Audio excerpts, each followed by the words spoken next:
무자성, 공의 입장에서 모든 집착을 논파한다. 이렇게 논파함으로써 자연스럽게 바른 도리를 드러낸다고 본다. 이를 파사현정이라고 한다. 파자는 부술 파자고 사자는 삿된 것입니다. 삿된 것을 부수고 현자는 드러낼, 나타날 현자, 정은 바른 정자입니다. 바른 것을 드러낸다. 이래서 삿된 것을 부숴버리고 바른 것을 드러낸다 해서 파사현정이라고 합니다. 중론이라고 이름 짓는 중은 유나 무에 걸리지 않는 공간의 정도이다. 공을 관하는 정도이다. 이것이 불교의 근본 입장에 지킬된다. 흔히 용서보살의 가르침을 공사상, 충간사상이라고 한다. 이때 공이란 전적으로 없다는 뜻이 아님을 분명하다. 그러나 이후에 용서보살의 가르침이 이어지면서 공을 전적으로 없다는 입장으로 이해하기도 했다. 이것을 압치공이라고 합니다. 공을 이렇게 설명할 때 그건 아무것도 없는 것이야 이렇게 착각하는 거예요. 이것을 압치공이라고 합니다. 공을 잘못 이해한 사람, 이것이 그 악지고 이것을 가질 치자입니다. 삿된 견해를 가지는 공이다 이 말이에요.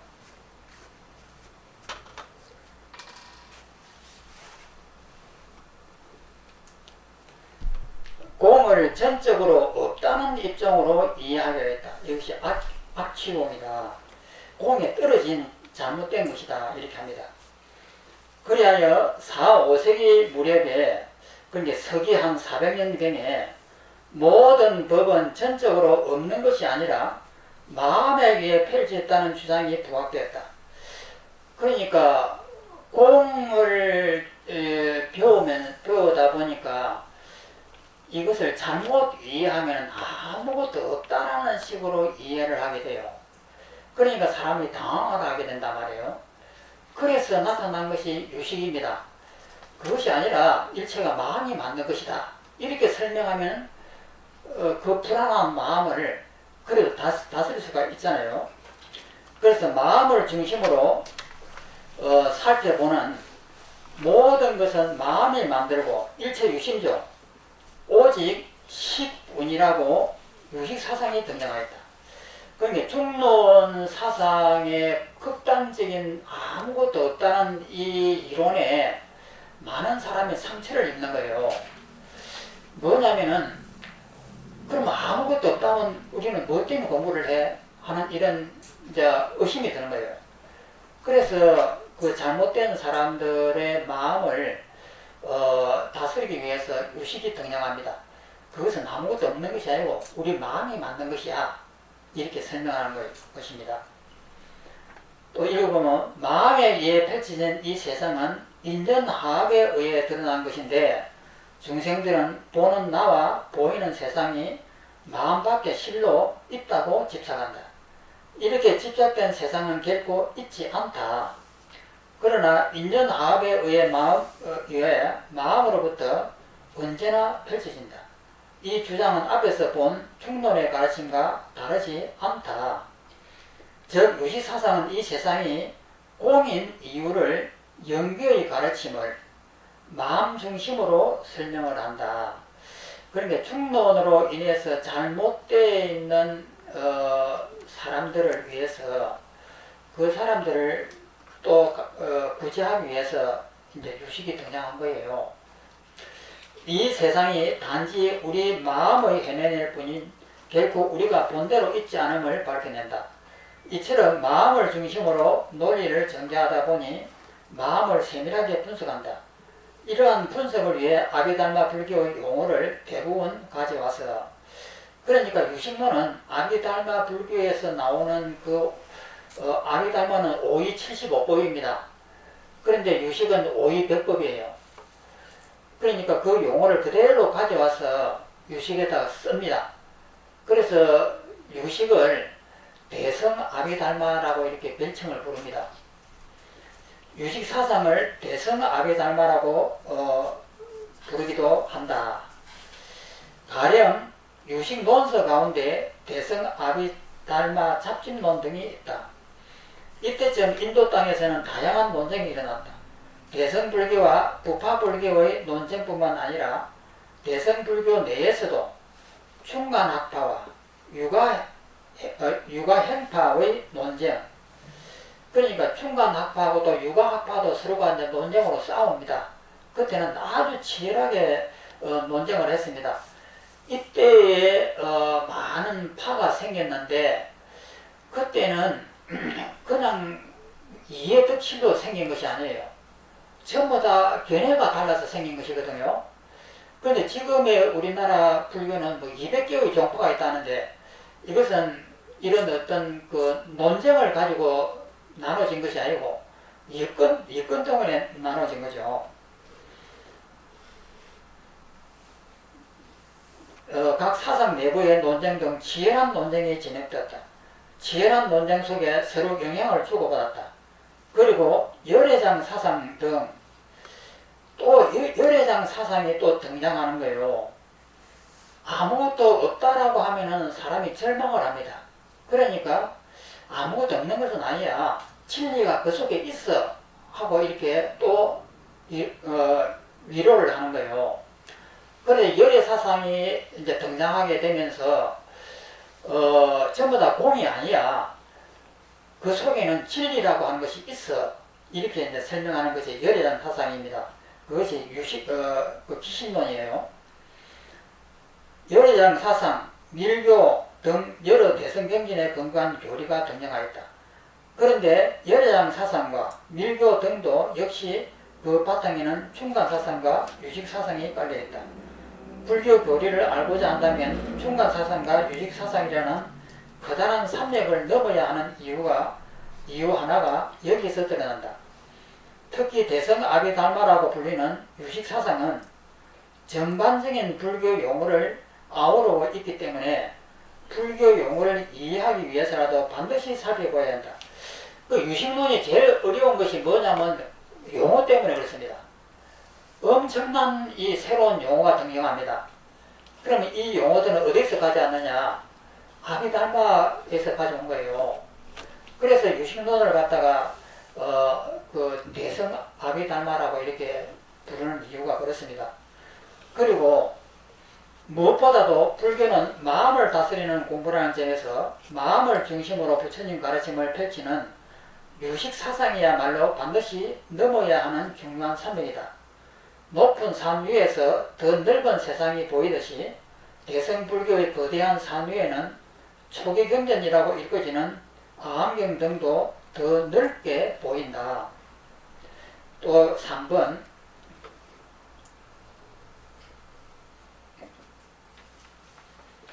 육아행파와 유식사상의 전개. 유식사상을 펼친 학파를 육아행파라고 한다. 이 명칭은 육아사에서 유래한다. 육아사는 요가 수행에 매진하는 사람을 말한다.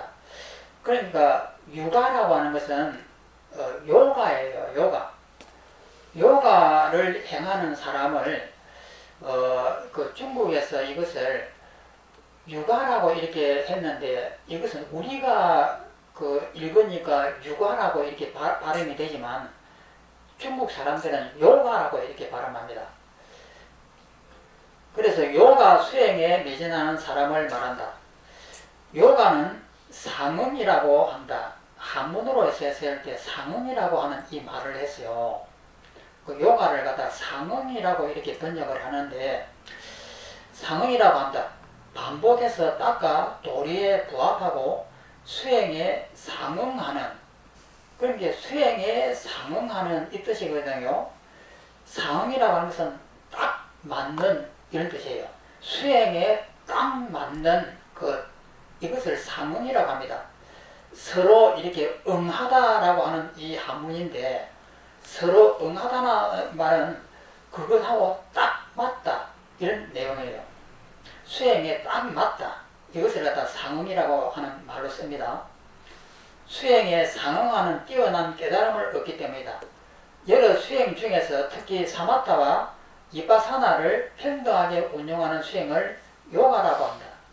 이러한 요가 수행을 통해 유식을 체험하고 마음을 중심으로 교리를 체계하였다. 유가행포의 시조는 미륵보살이다.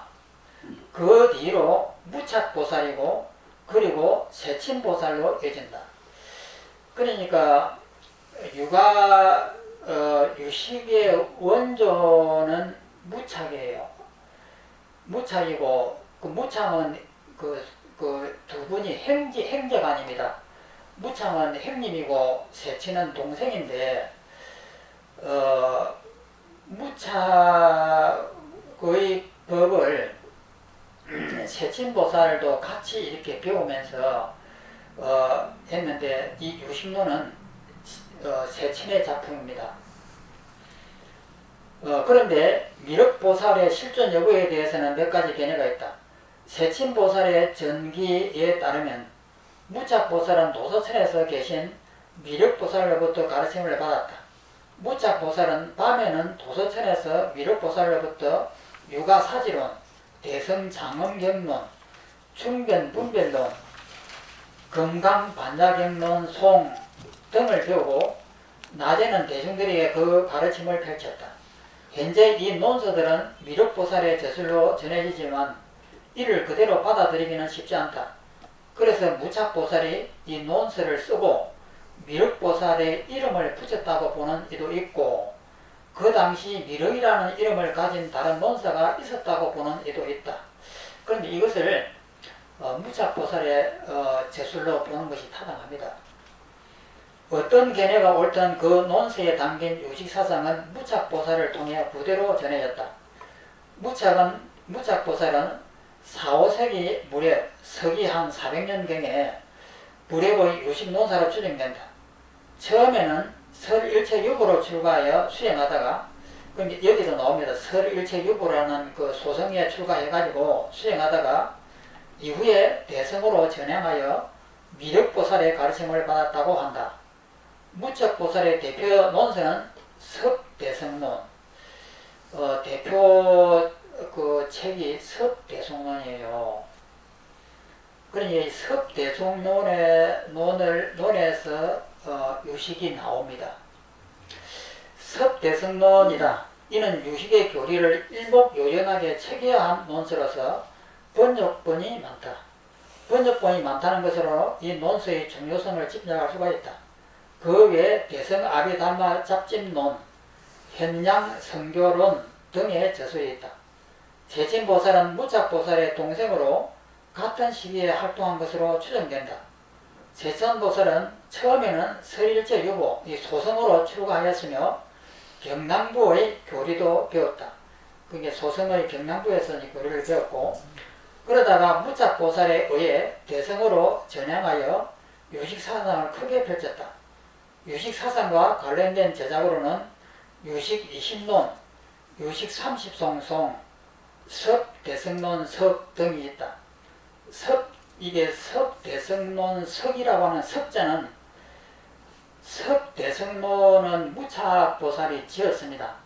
그런데 그것이 너무 난해하기 때문에 거기에다가 석이라고 하는 것은 해석이에요.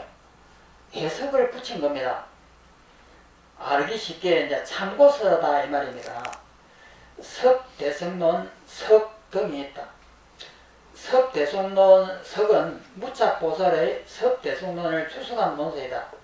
유식 20논은 다른 학파의 반박에 답한 논서고 개성과 더불어 세친보살의 풀이가 있기 때문에 유식 20논이라고 한다. 유식 30송은 세친보살의 유식사상에 담긴 개성이다. 이 개성은 아리아식을 중심으로 한 8식이 어떻게 전변되어 가지고 펼쳐지는지와 그 다음에 삼성, 의타기성, 변계소집성, 원성칠성 이 세 가지 삼성과 그 다음에 삼성도 이것도 전부 다 공이다라고 하는 것이 삼무성입니다. 그 다음에 보살의 수행의 단계, 자랑이, 가행이, 통달이, 수습이, 구경이 이 5가지가 있습니다. 등을 30개의 개성으로 정교하게 정리하였다. 유식사상의 핵심 내용을 그대로 담고 있다. 그런데 여기 삼시송은 삼시송의 개송만 있을 뿐 세친보살의 자세한 풀이가 없다. 그러니까 유식 30송을 세친보살이 대성론을 보면서 거기에서 꼴수를 뽑은 거예요. 그것이 이제 유식 30송이 이렇게 압축이 되는데 이것을 세친보살님이 설명을 안 한 거예요. 설명을 안 하고 돌아가셨단 말이에요. 유식 30송을 출석하였다. 그러니까 그 이후에 10대 논사들이 나타나고 유식 30송을 어떻게 이해해야 될까 하고 이제 논리를 편 겁니다. 그 가운데 뛰어난 논사가 있으니 소위 10대 논사라고 한다. 친성, 화변, 덕회, 안회, 난타, 정월, 호법, 성우, 채성자, 지월이다. 이 가운데 친성노사와 하변논사는 세친보살과 동시대의 후배이고 덕혜논사는 아내논사의 스승이며 정월논사는 아내논사와 동시대의 사람이고 성우논사, 채성자논사, 지월논사는 호법논사의 제자였다고 한다. 이러한 10대 논사는 세 계통으로 나눈다. 여기서 하나는 이것은 이제 중요합니다. 하나는 덕혜논사, 아내논사로 이어지는 계통이다. 이것을 갖다 진제논사가 이 계통의 교리를 중국에 전하였다. 이 하나는 했을 때 덕혜논사와 아내논사라고 했는데 이 아내논사가 중요합니다. 아내논사를 이것을 줄을 꺼 놓으십시오. 아내논사로 이어지는 계통인데 진제법사가 이 계통의 교리를 중국에 전했다. 또 다른 하나는 하변논사에서 진나논사, 무성논사, 호법논사로 이어지는